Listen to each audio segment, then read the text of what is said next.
So the practice of just sitting, finding a reasonable posture that keeps the spine somewhat straight.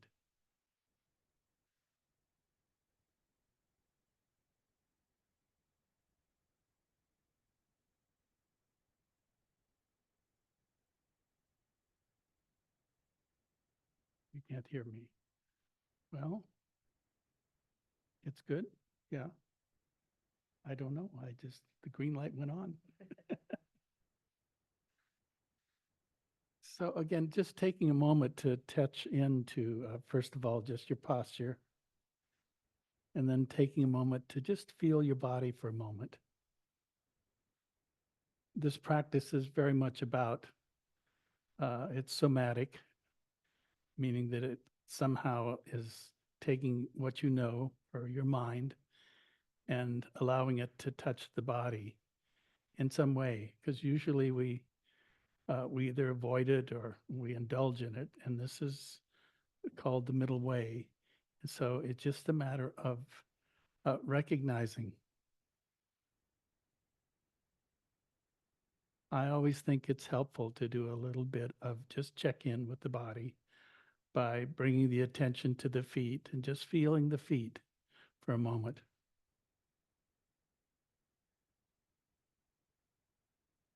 And then just from the feet, slowly moving up through the ankle and both legs, both feet, and into the calves and the shins, up to the knees. And from the knees, just feeling into these large muscles, the thighs. And again, the practice is just simply to aim the mind. And whatever you can experience, great. If it's just, it could be blank, or it could be that you have a cramp or some very strong sensation. That's okay. Just what is right now. And then from the both thighs, then we can bring the attention up to the buttocks on the chair, pillow, bench. Uh, if you're at home, maybe a couch. And just acknowledging first, oh, this is the weight of my torso, and I can feel that.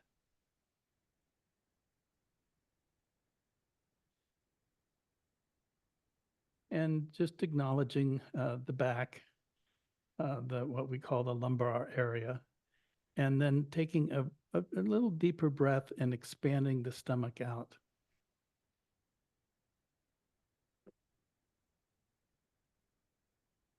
So there's a bit of an expansion, and then there's a moment where it goes to transition, and then there's the out breath.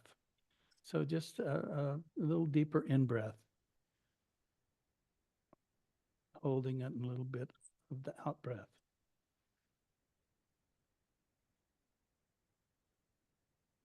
And we start by really feeling the body, which allows us to notice that there is something that knows, that's knowing.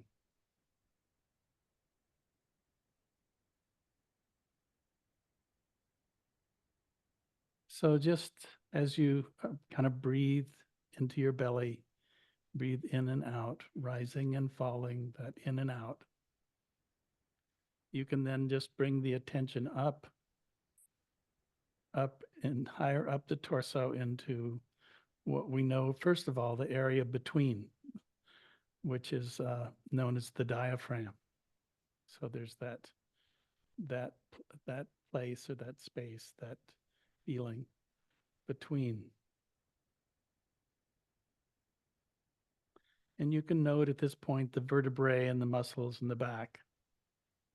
So we are trying to be inclusive, to be aware and awake to what it is that is being noticed or known to us.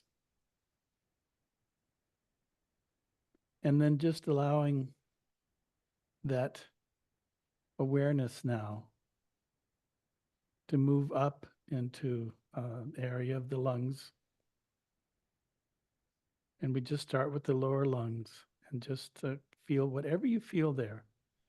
And just knowing that in the back of that is the vertebrae and the muscles holding you up. And this wonder called breathing. You know, we're so unconscious. We're doing it all the time. But this is a place where we're actually becoming sensitive to or aware of the breath being breathed.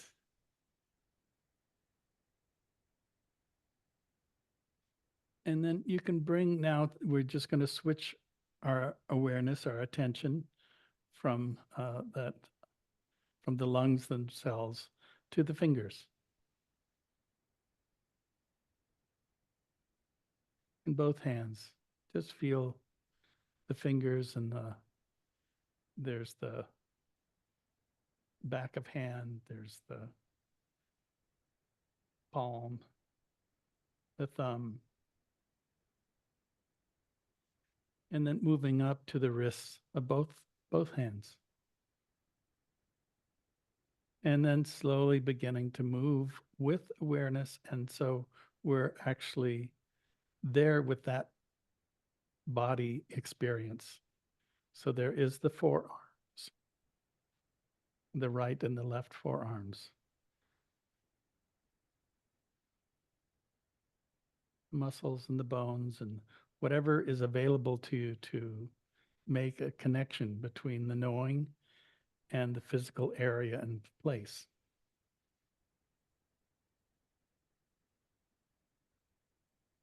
And then just moving from the forearms into the elbows, and from the elbows into the upper arms, the bicep and tricep. And we're just feeling our way along. More of this is about aiming the mind, and whatever is available to us.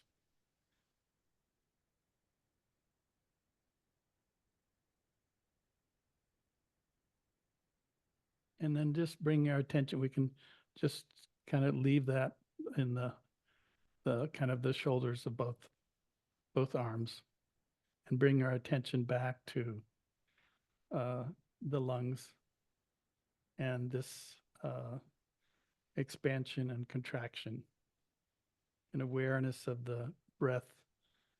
First of all, the breath is breathing you. You are not breathing it. It is breathing you. This is not like a pranayama. This is just most natural, ease, full breath. And then allowing the attention to go from this central part of the lungs. We have the heart. We have the upper part, the shoulder blades and the vertebrae.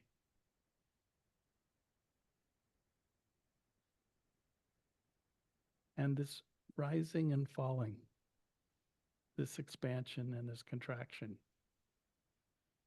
And so it is the knowing of it that is what's bringing that attention relaxes, because we're really sensing in some way that there is a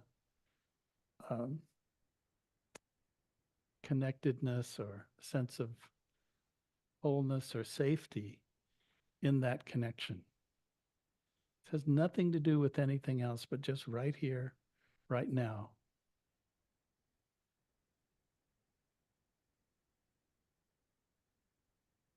And then allowing that attention as you feel the shoulders and the shoulder blades and the shoulder sockets and the complexity of those muscles. Bringing your attention to your neck. And again, this is include the whole, there is the pectoral muscles, there's the breasts, there is this upper body.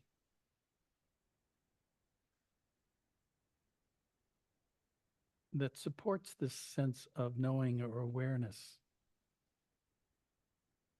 And then just allowing that simple attention to move into the vertebrae of the neck, the muscles, throat. Just feel it's more, in one sense, it's like touching the whole of things.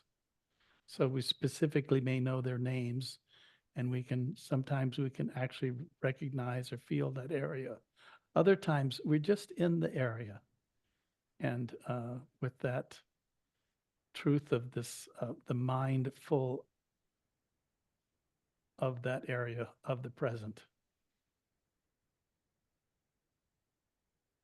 And then just allowing that attention now to move up into the complexity of your head. And again, the head is complex, but it has the sense doors. There is uh, the mouth and the tongue, the roof of the mouth and the throat, and the sense of taste that happens there.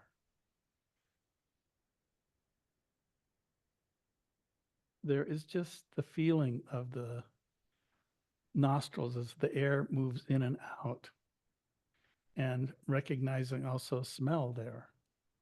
So we're kind of, there are these doors of perception.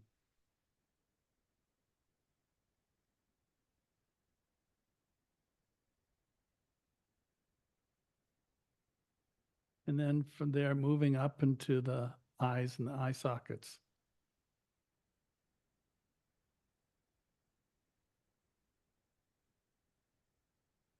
And again, it doesn't matter if the eyes are open or closed. It's just the awareness of that the particular door of perception or sense is seeing.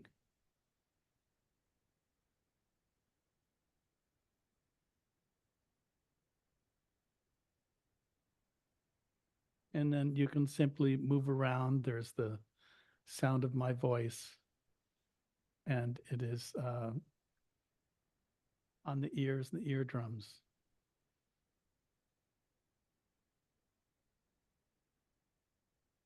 All of this is just phenomena that simply arises due to causes and conditions. And our perception is that we begin to recognize the different natures that are involved through the doors of perception of tasting, smelling, seeing, hearing, feeling. And then just bringing the attention now up to the crown of the head and taking just a moment to recognize that we can actually note or feel that particular, it's sort of like in the baby, it's a soft spot. And it is the crown, it is in the kind of Hindu tradition, they talk about the 1,000-petal lotus. And you can see that as 1,000 doors of senses that exist there.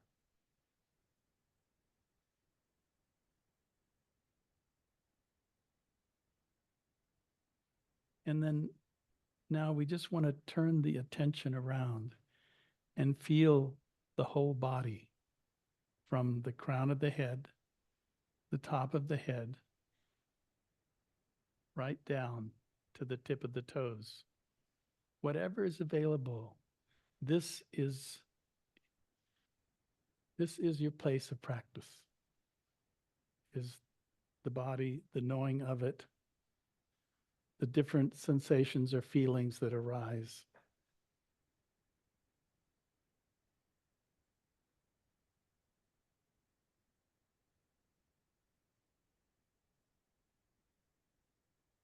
There is the thinking, and there is this Vedana, this consciousness.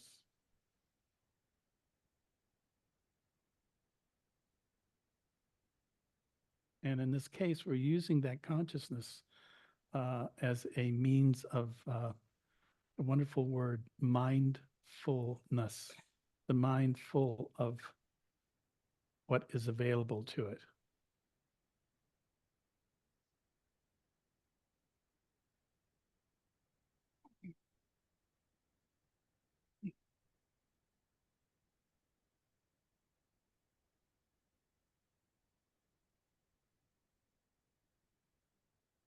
And then if you find that it's good to have a place to bring the mind back to, so it may be the nostrils, or you may feel the throat, or the chest as it rises and falls,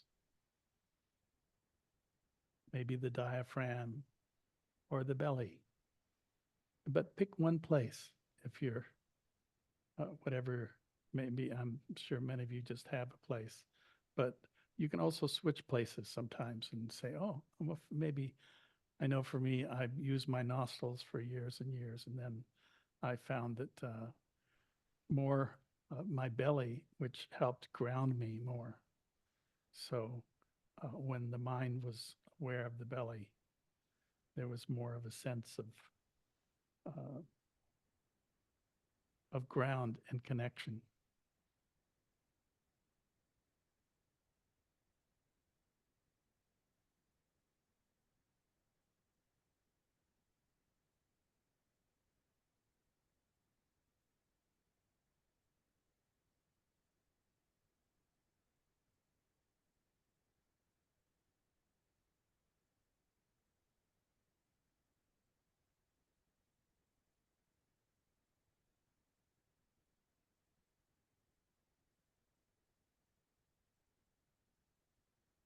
So exploring the body, feeling the breath.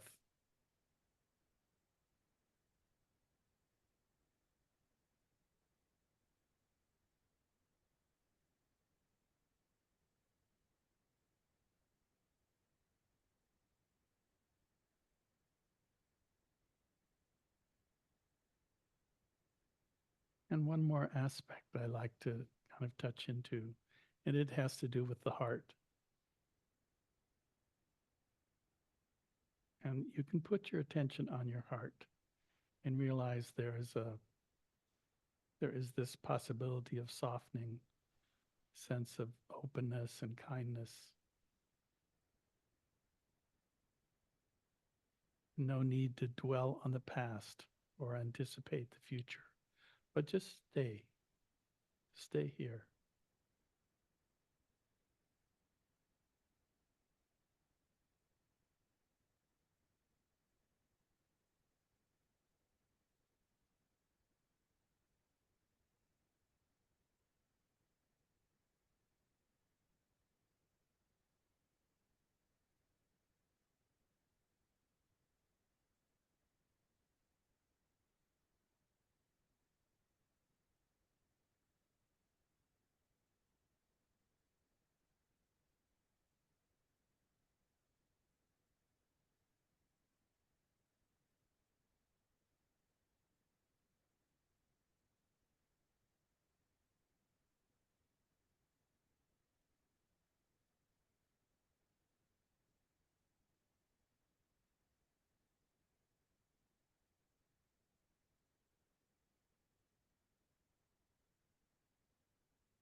So if you find that you need to change posture, it's fine to do so.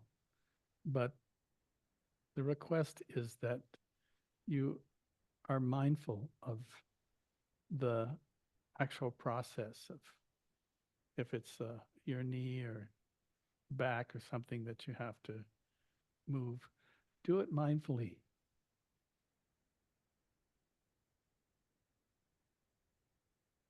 So you're not doing things automatically, but you're doing them with that sense of awareness and the continuity of that awareness.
So if you find yourself wandering off,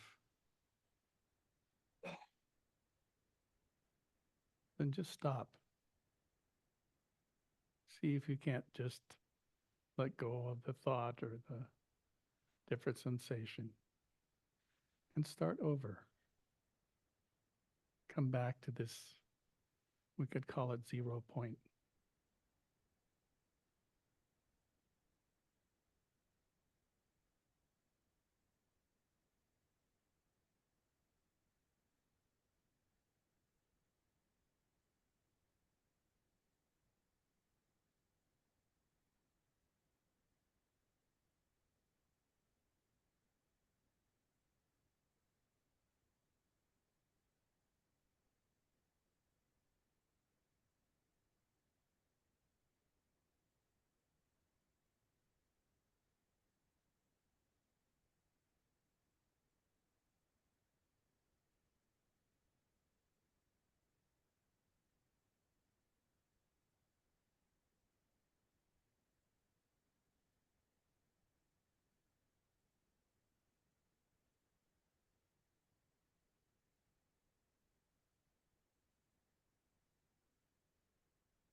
From the practice's point of view, there is nothing worth thinking about. Just to recognize thought has arisen, non-identification, just letting go, letting it go back into that zero nothingness point.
So we're going to take just a 5 minute silent.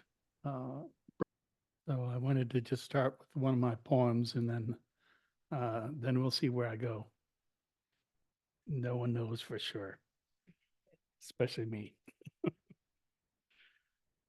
The split, skin and bone, muscle and blood.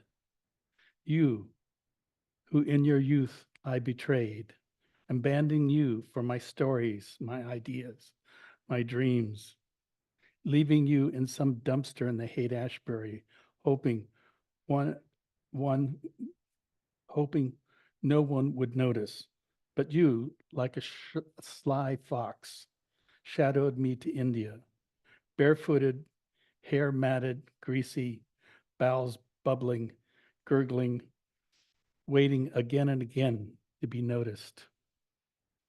Finally, sitting down, you right next to me, shy, mirroring every move.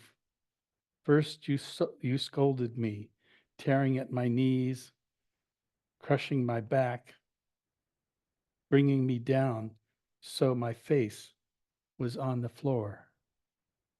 Me, wanting so bad to dig you out of my cells and throw you away.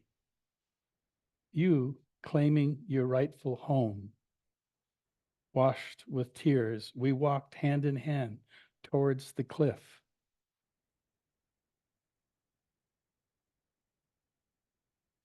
So tonight I wanted to explore with you a little bit this. There's a word called Skandas, or which is in Pali, and Skandas in Sanskrit, and they're really the components of who we are and how the pieces work on some level. And again, you may think of it as simplistic, but it kind of covers the basis, you know. And there is the first one is just, you know, which is this body is most amazing thing, you know, even though sometimes I'm not so happy with it, but neither are you. And we all have that. And yet it is very informative. And so there's body, there is, you know, these sensing. So, you know, there is the tasting, the smelling, the seeing, the hearing, and the feeling. And these are the five principal functions. And then, you know, once you have body, you have feeling, you have which is simply known as perception. And perception is a simple awareness without really identifying with it. So that's what those senses are, and that perception. And it's very important because a part of what we do is we are also beings that we take those perceptions and we create stories and identity and who we think we are and how it all works.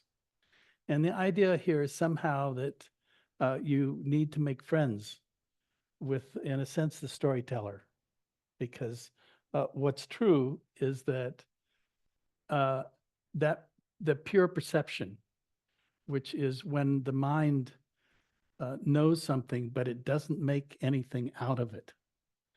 And so in a way, we're trying to get to that place through these practices. But what we've been trained in is that because there's feelings based on those perceptions and the body, and the word chitta is basically mind or mental proliferation. I love that. Mental proliferation. It's like I make up all this stuff about everything and everybody, and I walk around in it thinking somehow I know, or it is me. And here, through this pure perception, it is just different aspects. You know, in one moment, there is one of the sense doors, and it informs us about something, and then we recognize it very clearly, and then we don't, if we don't do anything with it, it stops right there. And so I'm really encouraging you in some way. This is, it's not that we're trying to avoid, because we're not. We're just trying to recognize. And a lot of this recognition has to do with the fact that um, we're great storytellers. You know, we just go around and we make up all this stuff about, everybody and everything, and our past and our future. And oh my God, it goes on and on. But we have to simplify it. We have to bring it back to, you know, from that little moment between the pure perception and the mental proliferation, or the nature of the mind. And it manufactures, and the thing is, a lot of times it manufactures things that aren't necessarily true. It's not that you didn't perceive it, and not that you don't have some identification with the history of what it is, but you make up stuff about it. And because you make up stuff about it, you walk around in a sense, it's like walking around in a trance. And we're here you have how many trances in this room, and trances on the Zoom. We're all in trance, you know, and really the whole idea, like a Buddha, is someone who has broken the trance, and they are seeing clearly, and they're more identifying with the perception than the mental formations or the storytelling, you know.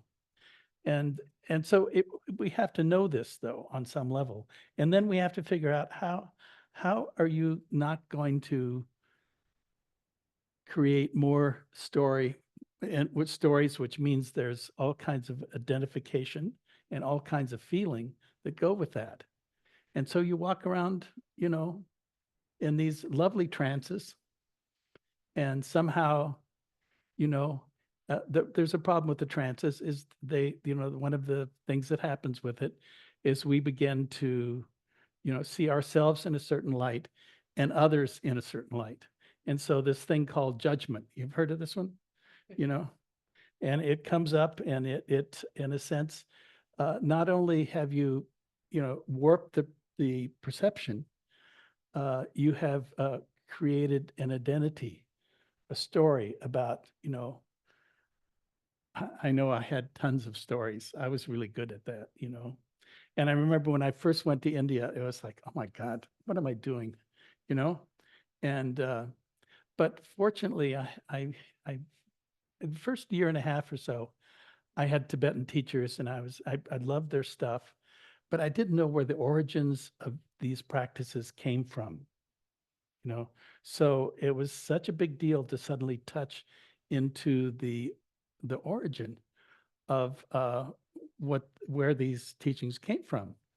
And this to me was so important, because I understood they were, it's like there were lower teachings, higher teachings, middle teachings, no teachings, all the teachings, but here was something that was very, it really is very fundamental. And the first piece that I really learned was a thing called the body, you know, and my perception of the body was, oh, you know, that's just a problem, it's either I'm chasing something or I'm running away from something. And there's truths about both of those, and this is saying, no, I don't need to do that.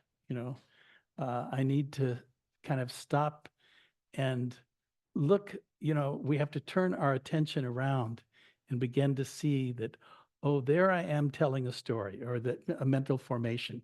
And suddenly I'm identifying and recognizing and realizing that I am telling myself a story about what I think is true. And the problem is it may not be true. It's just due to causes and conditions. And it comes, and then we begin to say, well, you know, maybe I'm walking around in a trance. How about 99% of the time, you know? and that we have to break that trance. And that's all the Buddha did. He broke that trance. And when he broke that trance, then he actually saw clearly. And one of the, fundamental truths, it's hard to, in our kind of Western vernacular, is the word suffering. You know, shoot, you know, this is something that all of us, we try to avoid, but we actually all experience on some level. And to recognize that was one of the, the principal truths that the Buddha noted, that, oh, human beings, we suffer, and, but, that's not the whole story, because there's a lot going on besides the suffering. The suffering is something that we can begin to recognize. Why? Why do you suffer? And what is it that causes the suffering? And the Buddha was really interested in that, and began to see that there are, that this identification, one of the things that happens with it is it carries the nature of suffering. And so we have to backtrack. Okay, so it's suffering. Backtrack and say, what is it that's going on here? And probably the most, I think, probably one of the most important pieces, there's only really three pieces, according to the Buddha. And that the second one is that all things are impermanent. Everything rises and passes away. There is no, if you notice, you have a thought and you immediately identify it with something and it's gone, and then there's another one. And the continuity of that thinking is the truth of impermanence, that all this is just, in a sense, it's just a passing show. And you can either grab a hold of it, or you can simply, feel it and let it, in some ways, there's non-identification, but there's also just this word letting go. And sometimes it seems like such a small thing. Oh, just let go of it, which could be maybe not so cool. But because why? Because, it's not easy to let go of the fundamentals here. Not easy to let go of the body. It's not easy to let go of your views, your opinions, and your thoughts about everything,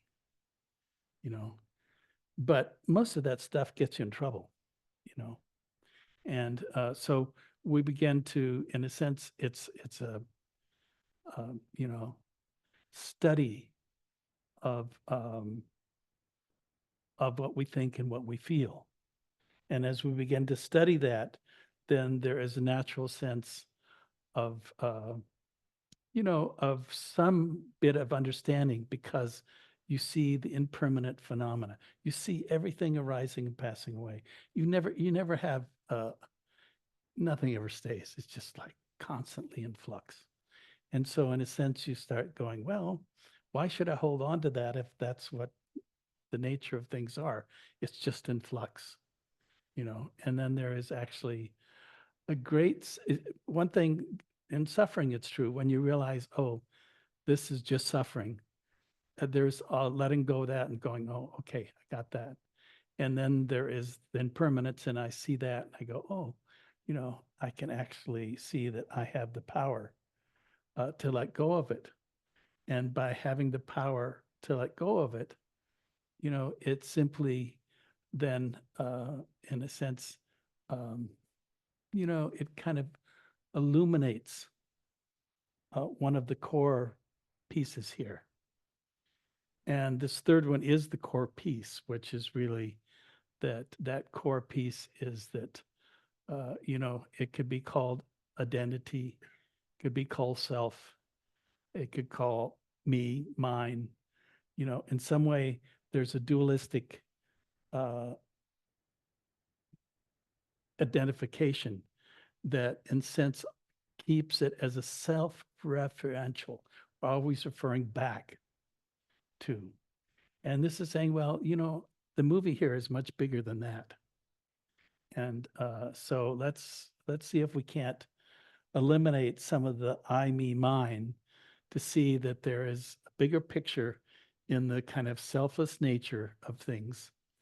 And, uh, it's sort of, in a sense, it's training yourself to get out of your own way, you know, because you walk around entranced um, by, particularly I think your associations, your belief systems, your past, uh, and your fear, you know, and you walk around with that, and with that, you create identity, a personality, a liking and disliking of things. So those are the three functions of this, But at the same time, because we're entranced, these are tools to disassemble that trance. So again, just to note the suffering, it's like we all suffer. If you were born here, which you have the conditions which say that, oh, because I'm attached to everything and who I think I am and how it is, I suffer for it, and you kind of get that. Okay. So that's first. And that the other thing is that, do you know how fast this thing is moving? You know, and you don't have to take any drugs for this, It's just to notice that, there is the knowing that arises for a second. It connects with, say, a sensation in the body. We'll do it simple. A sensation in the body. So then you acknowledge that sensation. And sometimes it lasts a little long, but other times you notice it, and it changes then to something else, another sound, another feeling, another memory, another plan you had, whatever. Suddenly there is this cacophony of change. Everything's arising and passing away, And, one of the things in the Buddhist chants in the morning is that anicca vada sankhara. It's just that everything is arising and passing away. And there is great happiness in knowing that, And so this is a little trick here, is part of it is there's the brain, like you can say, oh, I know that. Well, you know that on a relative level. And what we're talking about here is a more absolute level, that there is that suddenly recognizes that, suddenly the identity is questioned, you know, who am I? What am I? How did I get here? What's happening? All that can suddenly be thrown out the window, because what's happening is it's always in this relationship of flux or change. And, the Buddha said that's one of the, knowing that, but not just knowing it, but actually recognizing it. And there's difference between knowing it and recognizing it. Because once the recognition, once you get to know it, then, you kind of begin to see that this is all theater, you know, you're walking around in a theater, and that theater is not who you are, you know. It is a facsimile who you might think you are, but it's not who you are. And then really it gets down to this very basic question of, who am I? Do you know that? If you can answer that, I think that's great. But I also know that it is a continual question, you know, and that as soon as you lock on to something, it ain't what it was. It's changed again. And so you are constantly in flux, changing. And there's such a relief to know that there is no solid sense of who you think you are, you know. And I'm sorry. I wish, in some ways, uh, oh, I did all this therapy and I came up with this thing and I know who I am now. And well, maybe, but that may be that it's just part of a chain of phenomena that's happening. And with that comes this, sometimes very deep realization that I'm impermanent, this is impermanent, and that if I can see through that or into that, then I no longer have uh, the marks of suffering. You know, why not? You know, why do you need to suffer? You know, I hope, and I know you do, and I know you have, but it doesn't mean you will have to. And this is but if you don't learn these things, if you forget them, the next thing you know, you've created some view or opinion or some kind of, uh, in some, I don't know if it's the right word, some possession. You've possessed something, and that possession will burn you, you know.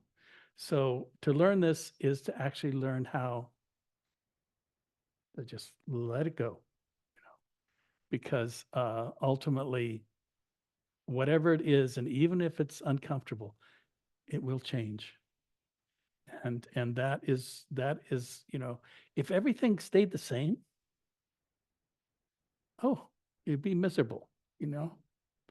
But that's not the way it works. It's actually this, this kind of I was imagining this volcano of phenomena and change that's going on, and that people, you search it, and you search, well, who am I?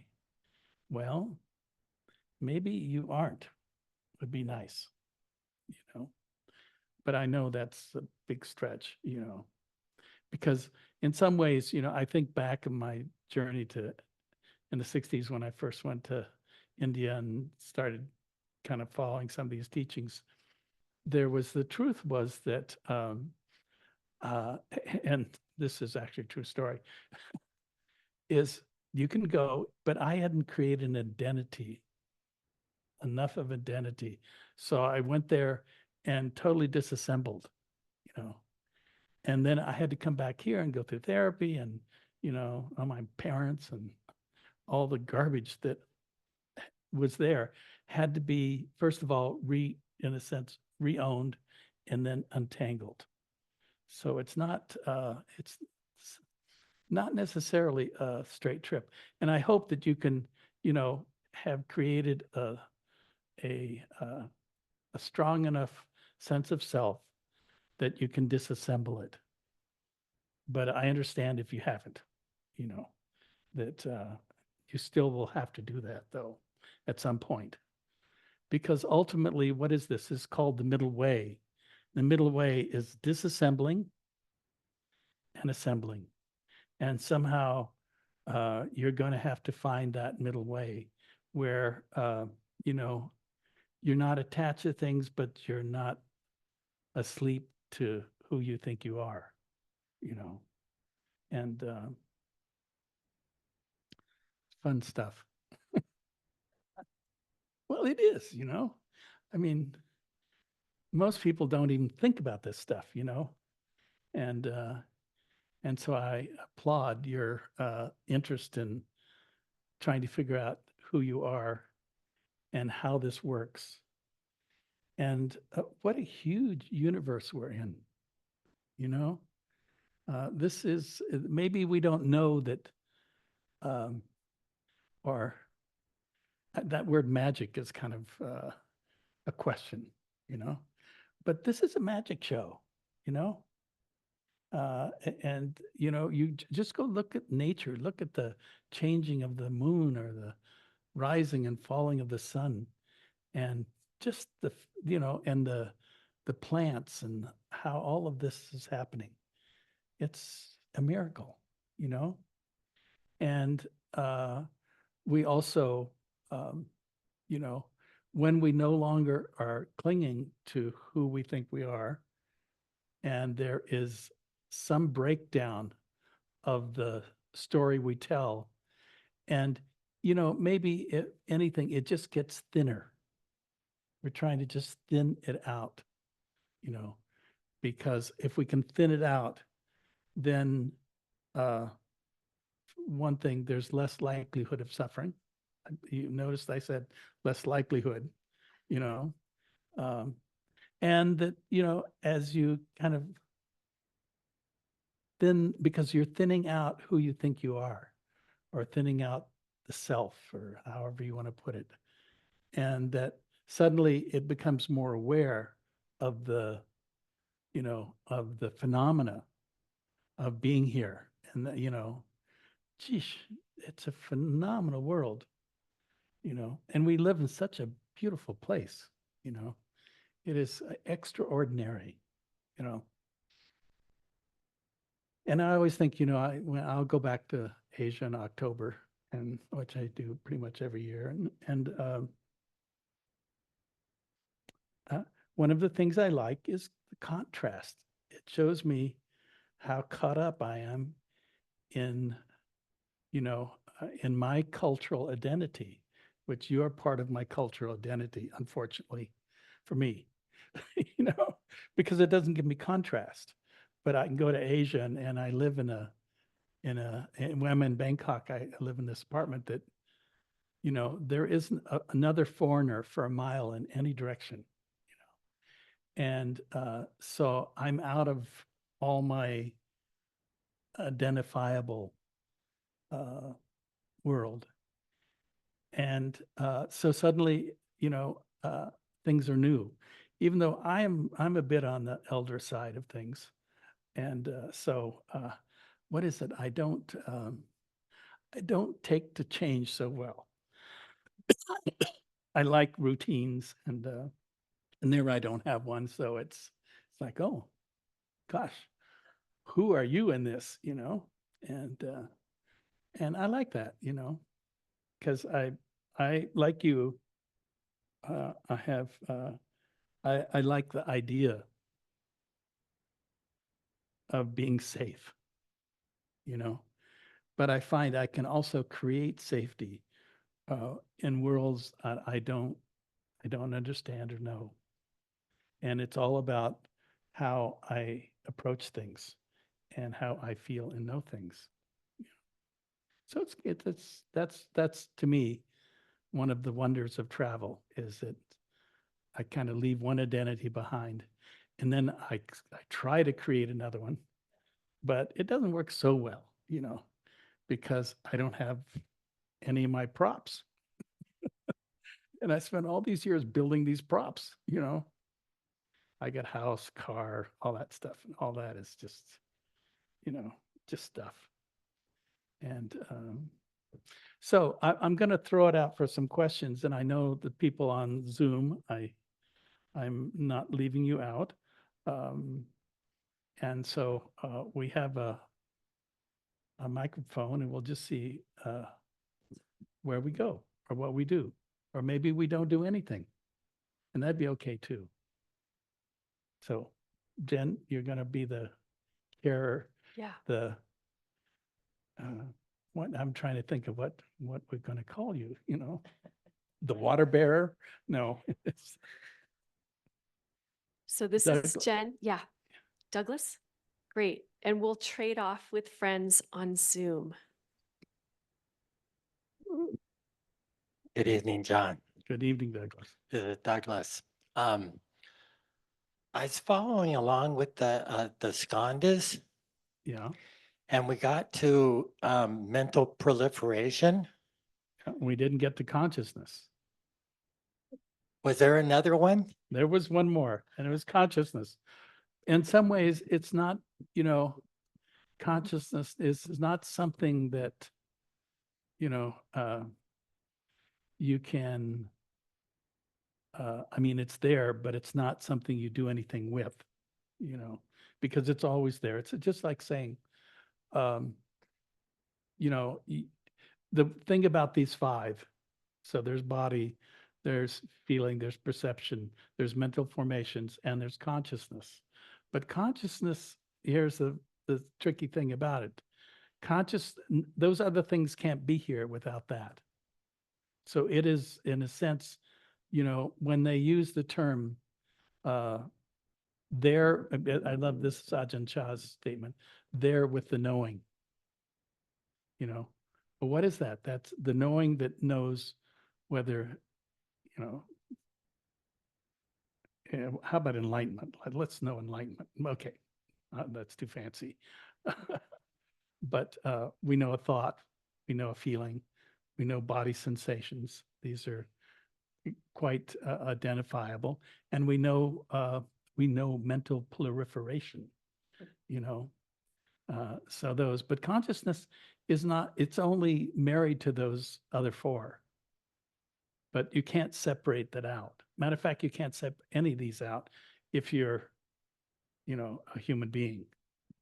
In the context of the skandhas and consciousness, is consciousness equal to awareness? Okay, now we get a little complicated in one sense because there's two aspects here. There is kind of the traditional. I'm going to use the language of the Theravadan view that because everything rises and passes away, consciousness rises and passes away with each object. So if it's a smell or taste or hearing or body sensation, it arises with it. Now, and its nature is impermanent. Okay, so when the body dies, it dies. Now, there's another view, which is more the view I take, which says that, that awareness that arises and passes away is also something that is it is bigger than those four other senses, and that I know that's maybe a little stretching it, but it is true that in the world that takes us can take you into, and you have to be careful here, into more mystical state. And what you want to do is keep it low end, it's just what's happening. And that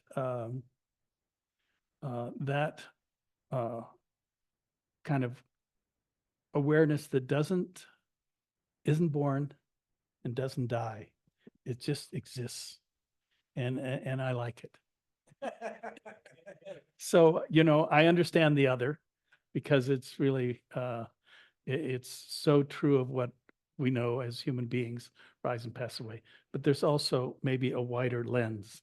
And that's what I'm trying to say is there's the contracted lens and there's a wider lens. And the thing about the wider lens is that's where these teachings suddenly become the mystic or mystical, because they are no longer just, this, that. Now, I know some of my friends and teachers would argue with me, but that's okay. I don't care. But would it be fair to say that consciousness in the context of the skandhas is still in a conceptual space, and then awareness that you're talking about, the more expanded one, is a non-conceptual No, state? I don't think that. I'll tell you why. It's because and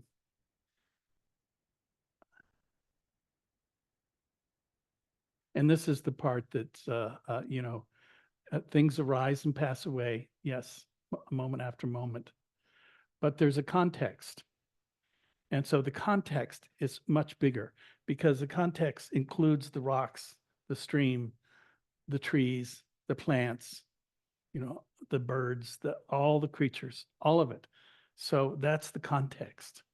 And so the context, you can't just refine it down to this, one being walking around, caught up in itself, And so it's just, maybe it's just a wider angle. You know, the other's just a narrow angle and this is a wider angle. And I like the wider angle, you know. I think that the wider angle actually can be very, you know, it breaks some of um,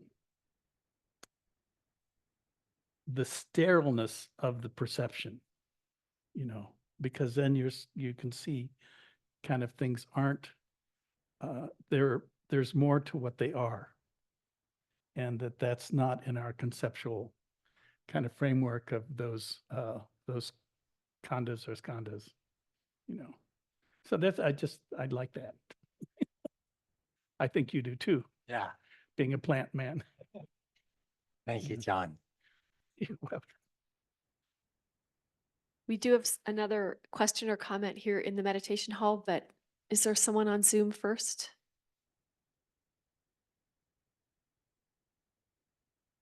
Okay, I'm going to pass this. Hi, my name is Corinne, and John, what is the difference between awareness and awareness of awareness? Well, awareness can be dualistic and self, another self. Awareness of awareness is not dualistic. Do you follow that? No. Okay. The awareness is about something. And awareness of awareness is that there is a state that holds all things that's not of them. If that makes sense to you, Yes. Thank you you. know, because it's not of them. And I like that, you know, and I hope that's what we're all, and somehow you're going to all die, by the way. You didn't know it, telling you. And that somehow in there will be this possibility of actually knowing what we don't know right now. And I like that. I think that's, why not, you know? Thank you. You're welcome.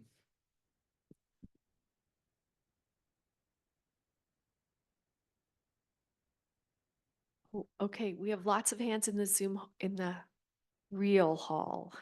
I'm going to go with you. There's no real. Hi. Hey. This is Carol. Hi, Hey. Carol. Hi. It intrigued me when you said, we all are creating safety. Yes, We're all what? creating safety. Yes, we are Yes. And I'm thinking. creating safety. Right, and I'm thinking, this might be a good time for me to stop creating safety so much. Just like I don't know if you have any thoughts about how to not do that, not to, create. There's two levels to that, you know, create safety. First of all, our instinctual nature is to create safety. Okay. So you're all scrambling to feel safe. And you do all sorts of things for that. To not do that, you know, suddenly the world of the universe is no longer what it seems. And it's not, by the way, it's not, in that way, it's not safe, you know. But it doesn't mean you don't naturally feel safe. It's just the world is not safe. It is in constant flux, you know. And so in that way, the truth is, it's just the way it is, you know, and it's in flux and in change. And I'm spacing out. There really is no safety anywhere. So if I could sort of see that, then I wouldn't. Yeah, well, You make it into something so you feel safe. And what I'm saying is that, yes, you do that. You make it safe. But in truth, You know, it's like driving these cars. You could just 1 minute of unattention and bang, you just ruined everything, you know? And, but this is actually, our lives are like that, you know? So I think in some ways, um, safety in one sense is an illusion, because if everything is always in flux, then it's just the perception. And the perception says, oh, I feel safe. Okay, it's good. You know, but the truth is, do you know what's going to happen next? No, you don't. And so you can say safety is inherent, but it's not a promise. You know, it is just something that in some ways we train ourselves to feel safe. And I like that edge stuff, you know, or I did. I'm getting old, you know. As I get older, I still try a little bit, but you know, I was thinking, oh, I've climbed Mount Fuji in a typhoon, so what the heck? And I was almost 70 then, so. But this point in my life, you know, I like pleasant, you know, We and have- I understand it's only as good as the perceiver. We have another question from the hall, and I am looking at Zoom. I'm not seeing hands there. I don't see anything either, Jen. So yeah. Patricia, oh, Oh, Great. yeah, hi, John. hi, there you are in your wonderful Maui. Yeah, please. Well, actually, that's a Vermont picture behind me. Oh, it but is. I am, Well, I see how am in much, but Maui. I know where you are. I know you do. Hey, John, how do I take this movie less seriously? Because I'm so into this movie that that I'm making. It's somehow I'd love to just be able to realize it's a movie and not be so in it. Okay, I get you, Patricia, but you know, here's one of the secrets, big secret. Instead of going to your head, go to your heart. You know, if you go to your heart, then that you know, the dualistic mind is not such a big deal, you know. And that's really where another thing that can happen in your heart is, which we haven't talked about, is trust. You know, okay, there's safety, but there has to be a sense of trust, which it means that I understand how things work. And if I understand how things work, I'm not going to get in as much trouble anyway, you know. So that's, Patricia, you know, I think go to your heart. Your heart knows. You know, this is the wonderful thing about the heart. The heart knows. The mind, you know, it is this wonderful thing that can take and equalize things out. It can explore all sorts of directions, but it doesn't make the decisions. You know, the heart makes the decisions. And so if you want to find out, ask your heart. Hello, heart.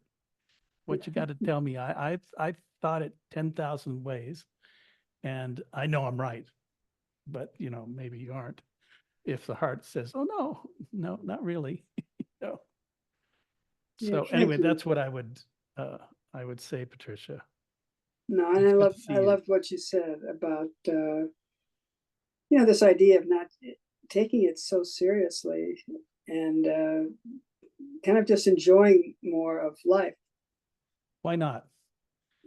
I You're not I'm going to with be here you. that long. Thank you, John. Lots of love. Hi, John, Kate. Kate, I really liked when you said the word trance, Mhm. just felt like this snap.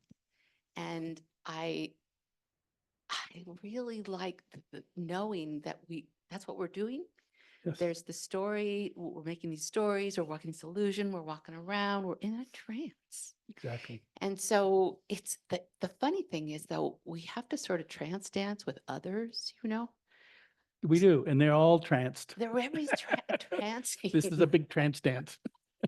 So I love her question and your answer about going to the heart. And I think that's just a really good pointer Mhm. for staying present, even though we're and being aware of the Even though trance. we're Yeah, up here talking stories. yeah. But remember that part in Moonstruck, where she just goes snap out of it, you know, and I just love that. But it reminded me of that. It was like, that's right. We're all just walking around in this trance. That's right. And it's great to say snap out of it, but Snap into it. it doesn't work like that, you know, because it's actually understanding Yeah. that this is about, you know, oh, I understand. Okay. I see how and why I do this. And I have a place I can go to my heart and check it out. Mhm.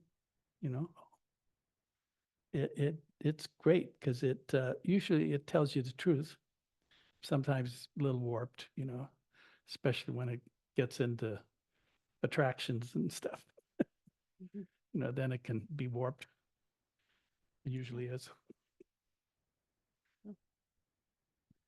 So good. Thank you, Kate.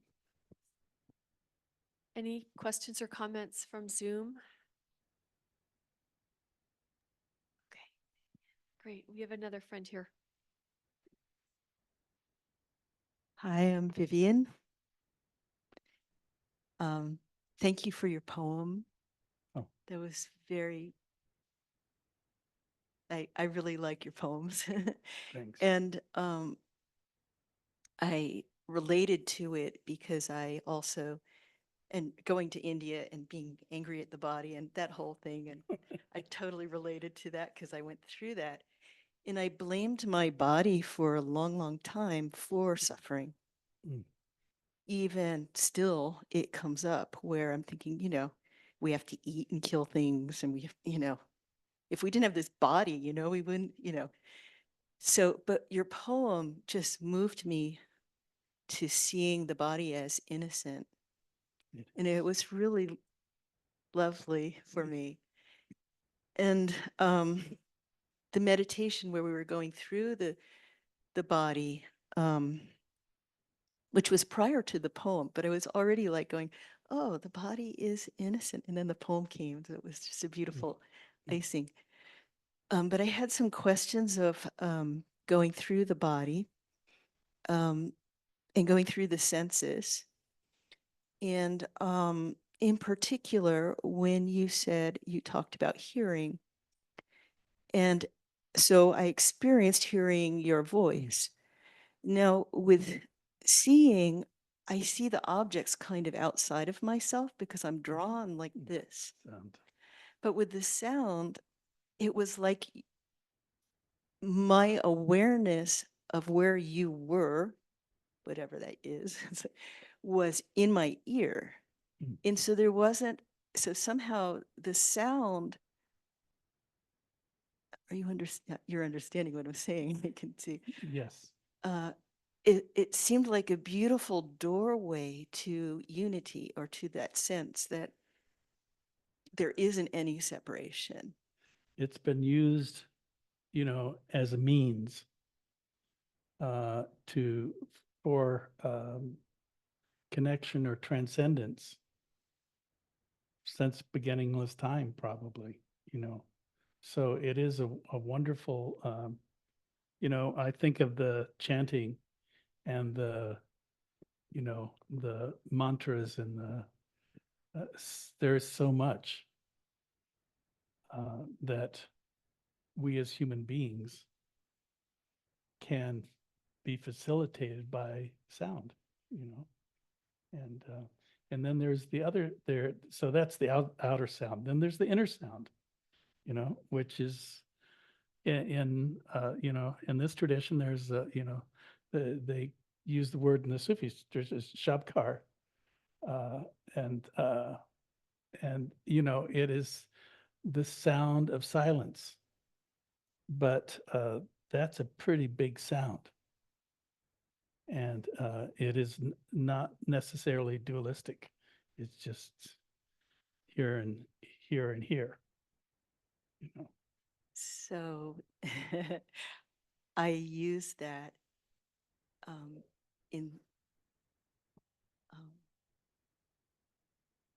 when I want to go back to when I'm lost in thought, Mhm. rather than going back to my breath, I go back to the sound. hearing. So that's part of Shafkar, this yeah, that's tradition the- too. Yeah, that's, you know, that is in Buddhist practices. Ajahn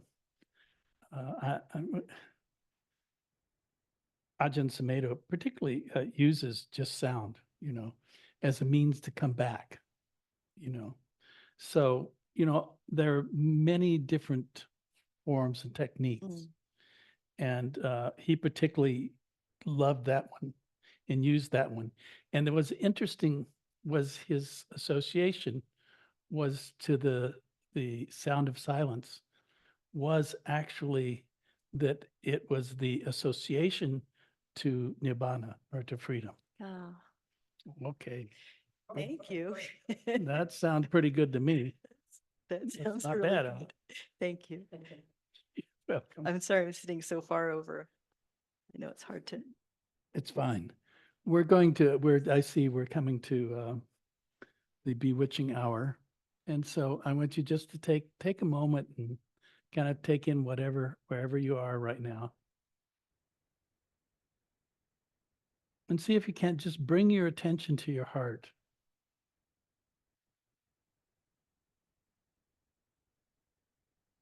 And first of all, just know that there is a kindness, a gentleness in the nature of the heart. So we just bring our attention there. And then if it's helpful, you can breathe into the heart.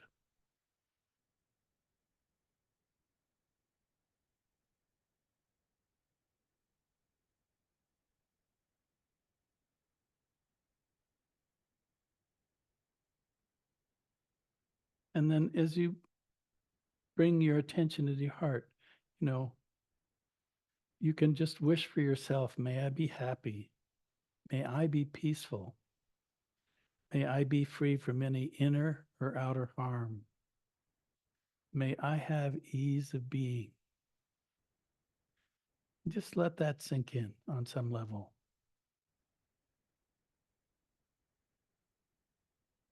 And then as I hold myself in esteem and in goodness, I extend this wish out to others. And we'll just start with the room here.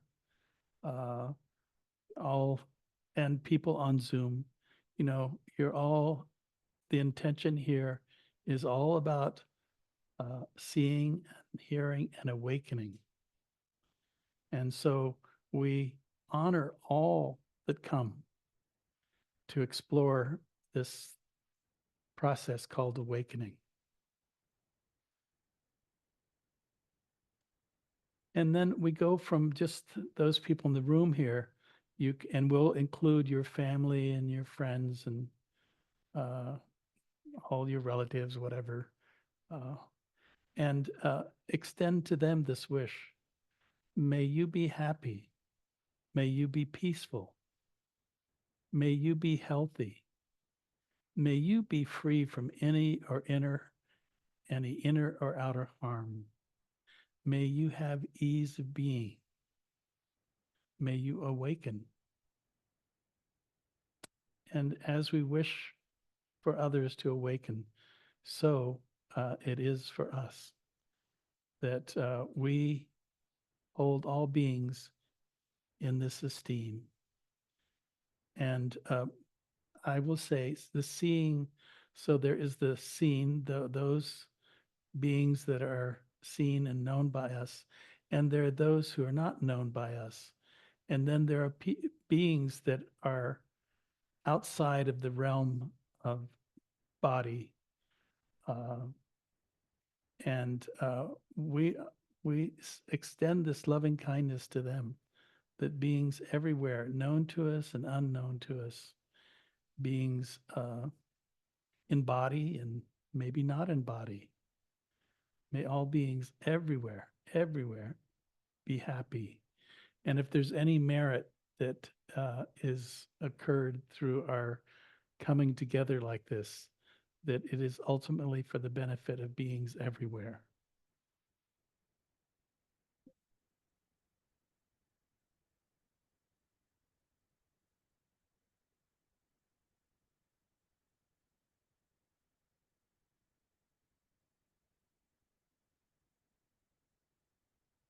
O Matakwasi.